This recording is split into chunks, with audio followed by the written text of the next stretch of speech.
കുറച്ച് ദിവസമായിട്ട് അപ്ലോഡ് ചെയ്യണമെന്ന് വിചാരിച്ചൊരു വീഡിയോ ആണത്. കാരണം നമ്മൾ എറണാകുളത്ത് പോയ ടൈമിൽ എടുത്തൊരു വീഡിയോ ആണ്. ഇത്രയും ലേറ്റ് ആയി. ഈ ഒരു ആച്ചി എവിടെന്നാന്ന് ചോദിച്ചിട്ടുണ്ടായിരുന്നു. ഇത് നമ്മൾ ക്യൂട്ടിക്കോ എന്ന് പറഞ്ഞുള്ള ഒരു ആപ്പ് നിന്നാണ് ഈ ഒരു ബാഗും അതുപോലെ തന്നെ വാച്ചും വാങ്ങിച്ചിട്ടുണ്ടായിരുന്നത്. അങ്ങനെ ഞങ്ങൾ ഒരുങ്ങി ഇറങ്ങിയിട്ടുണ്ടായിരുന്നു. ഊബർ ബുക്ക് ചെയ്തിട്ടുണ്ടായിരുന്നു കേട്ടോ. ഇതാണ് നമുക്ക് പോകാനുള്ള വണ്ടി. ഞങ്ങൾ ഈ പോണത് നേരെ ലുലുമാൾ കണ്ടാ. ലുലുമാൾ എത്ര കണ്ടിട്ടുണ്ടെങ്കിലും എറണാകുളത്ത് എത്തുമ്പോൾ ലുലുമാളിലൊന്ന് കയറണല്ലോ, അതൊരു ചടങ്ങാണ്. മെട്രോ കയറാൻ പോയ അവിടെ ഉണ്ട് 49 രൂപക്ക് ഷേക്കും ജ്യൂസൊക്കെ. അങ്ങനെ നമ്മൾ ഷേക്കും ജ്യൂസൊക്കെ കുടിച്ചിട്ടുണ്ടായിരുന്നു.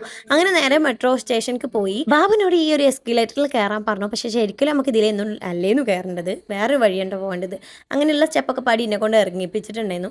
ഇതിൽ ഞാൻ പറഞ്ഞു ആദ്യം മുന്നിൽ വന്നിട്ട് ബാക്കിൽ ഞാൻ വരാമെന്നുള്ളത് കേട്ടോ. അങ്ങനെ നമുക്ക് പോകാനുള്ള വണ്ടി എത്തിയിട്ടുണ്ടായിരുന്നു. സത്യം പറയുകയാണെങ്കിൽ എനിക്ക് ഈ മെട്രോയിൽ വരുന്നത് ഭയങ്കര ഇഷ്ടമാണ്. ഭയങ്കര റിലാക്സ് ആയിട്ട് കാമായിട്ട് നമുക്ക് സ്ഥലത്തെത്താൻ പറ്റും. അങ്ങനെ നമ്മളിതാ ലുലുമാളിൽ എത്തിയിട്ടുണ്ടായിരുന്നു. ലുലുമാൾ ഒരുപാട് പ്രാവശ്യം കണ്ടിട്ടുണ്ടെങ്കിലും വെറുതെ അങ്ങോട്ടും ഇങ്ങോട്ടും നടക്കാന്ന് വിചാരിച്ചാണ്ട് പോകുന്നതാണ്. പിന്നെ ഫുഡ് നമ്മൾ ലുലുമാളിൽ എത്തിയിട്ട് അവിടുന്ന് തന്നെ കഴിക്കാന്നാട്ടാ വിചാരിച്ചിട്ടുണ്ടായിരുന്നത്. നല്ല നല്ല ഫുഡ് ഐറ്റംസ് ഒക്കെ ഉണ്ടായിരുന്നു. നമ്മൾ കുറച്ച് സാധനങ്ങളൊക്കെ അങ്ങോട്ടും ഇങ്ങോട്ടും വാങ്ങി. മെയിനായിട്ട് ഞാൻ വാങ്ങിയത് പാസ്തയാണ് കേട്ടോ. അതെനിക്ക് ഒരുപാട് ഇഷ്ടപ്പെട്ടിട്ടുണ്ടായിരുന്നു. അത് പിന്നെ ഞാൻ റൂമിക്ക് പാർസലും വേറെ വാങ്ങിച്ചിട്ടുണ്ടായിരുന്നു കേട്ടോ. എല്ലാതും കുറച്ചാണ് വാങ്ങിയത്. ബിരിയാണി, അതുപോലെ പത്തിരി, നൂൽപുട്ട്, അങ്ങനെ കുറച്ച് സാധനങ്ങൾ വാങ്ങിച്ചിട്ടുണ്ടായിരുന്നു. ഫുഡൊക്കെ കഴിച്ചതിന് ശേഷം നമ്മൾ അങ്ങനെ കുറച്ച് നേരം കൂടി അങ്ങോട്ടും ഇങ്ങോട്ടൊക്കെ നടന്നതിന് ശേഷം നേരെ റൂമിക്ക് പോകാന്ന് വെച്ചാൽ ഇറങ്ങി. പക്ഷെ നമ്മൾ വേറൊരു സ്ഥലത്ത് കണ്ടാ പോയത്.